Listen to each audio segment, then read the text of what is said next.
Shalom, kebenaran hari ini 7 Maret 2022 bertemakan media penyempurnaan karakter. Kalau kita menunda atau membatalkan keinginan-keinginan yang tidak sesuai kehendak Allah, berarti kita melakukan suatu hal yang positif. Karena kita hidup di dunia yang sudah rusak, sudah jatuh, dan pengaruh dunia begitu jahat. Kalau kita mengikuti kehendak dunia, di dalam 1 Yohanes 2 ayat 15 sampai ayat yang ke-17 berkata, keinginan daging, keinginan mata, keangkuhan hidup yang bukan berasal dari Allah. Sejatinya kita sedang membinasakan diri. Pertanyaannya, apakah kita tidak boleh mempunyai keinginan? Allah memberikan kita pikiran dan perasaan supaya kita memiliki keinginan. Tidak mungkin manusia tidak punya keinginan. Allah tidak menghendaki kita tidak punya keinginan. Tetapi kita menunda apa yang menjadi keinginan kita sendiri sejak kita di dunia. Kita menyalibkan diri. Oleh sebab itu, kita harus berani fokus. Yang sering tanpa disadari, penyesatan adalah ketika orang memisahkan antara hamba Tuhan dan jemaat, pendeta dan awam. Ini menyesatkan. Kita semua memiliki standar yang sama. Tidak ada awam, tidak ada imam. Kita semua adalah imam-imam, imamat yang rajani. Tidak ada standar ganda. Standar pendeta harus A, standar jemaat B. Tidak.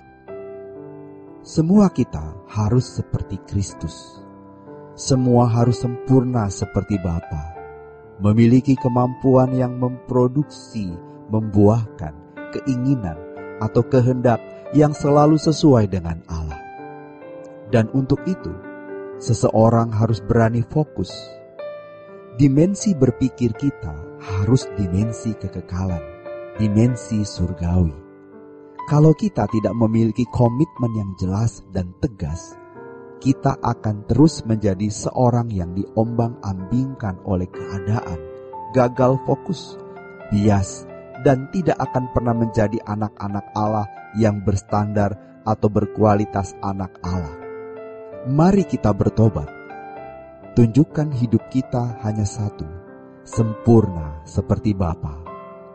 Artinya, kemampuan untuk bisa berpikir, berperasaan, sekualitas dengan Allah Bapa, supaya membuahkan kehendak, memproduksi keinginan-keinginan yang selalu sesuai dengan keinginan Allah.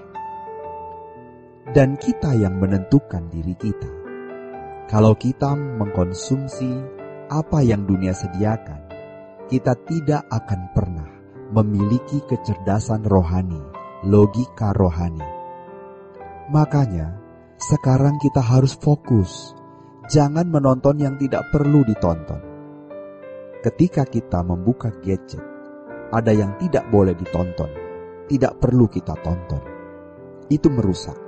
Jadi, waktu kita yang singkat ini harus kita gunakan sebaik-baiknya untuk membangun rupa Allah di dalam diri kita. Dari hal-hal praktis, teknis, kita merajut otot-otot kodrat ilahi, merajut saraf-saraf kodrat ilahi. Memang, kemelesetan masih bisa kita lakukan. Dan kalau kodrat ilahi kita tidak kunjung sembuh, itu karena kita sering menolerir. Tetapi Tuhan menyediakan media penyempurnaan karakter. Dalam Roma 8 ayat 28 dikatakan, Allah bekerja dalam segala hal mendatangkan kebaikan. Itu merujuk pada media penyempurnaan. Ketika kita bertemu pelayan restoran yang entah karena kurang profesional atau karena kesalahan, tidak melayani kita dengan baik, mertua yang cerewet sekali, pasangan yang tidak sempurna. Semua itu adalah media yang Tuhan sediakan untuk menyempurnakan kita. Jadi, Allah itu mau memproses kita. Apapun yang terjadi dalam hidup kita, itu adalah media. Percayalah, kalau kita bisa dipercayai Tuhan, Tuhan tidak suka membuat kita susah atau miskin berkepanjangan. Kalau kita miskin, kita tidak bisa membalas kebaikan orang tua, tidak bisa menolong saudara, tidak bisa mendukung pekerjaan Tuhan. Makanya diperbaiki dahulu karakter kita. Tuhan tahu kalau kita banyak duit, kita tenggelam. Makanya Tuhan cegah. Tetapi bersyukur kalau sampai Tuhan menakar berkat kita. Karena itu menyelamatkan. Daripada dipuas-puaskan sebanyak-banyaknya, tapi mati masuk neraka.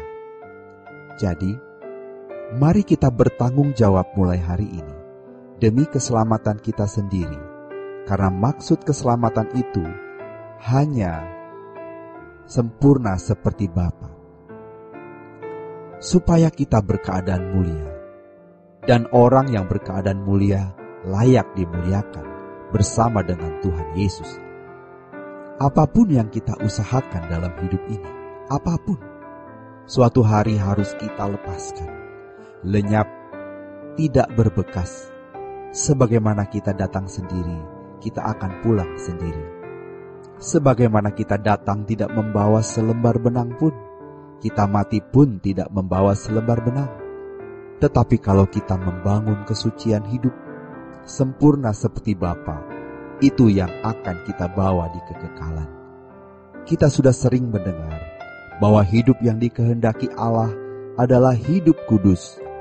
Tetapi mengapa kita tidak berani menaruh kalimat, "Aku harus hidup kudus"? Jika kita tidak menjadikan hal itu utama, berarti kita tidak menghormati Allah.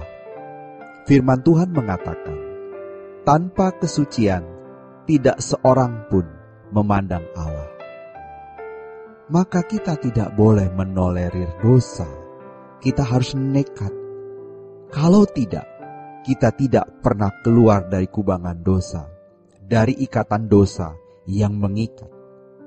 Berbahagialah orang yang suci hatinya, karena ia akan melihat Allah.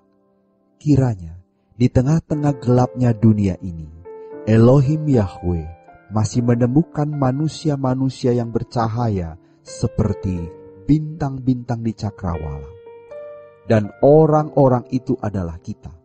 Maka jangan takut bertobat, jangan takut punya janji untuk hidup suci, jangan takut berkomitmen sempurna seperti Bapa, dan jangan kita menunda. Demikian kebenaran hari ini. Tuhan Yesus memberkati. Sola Gracia.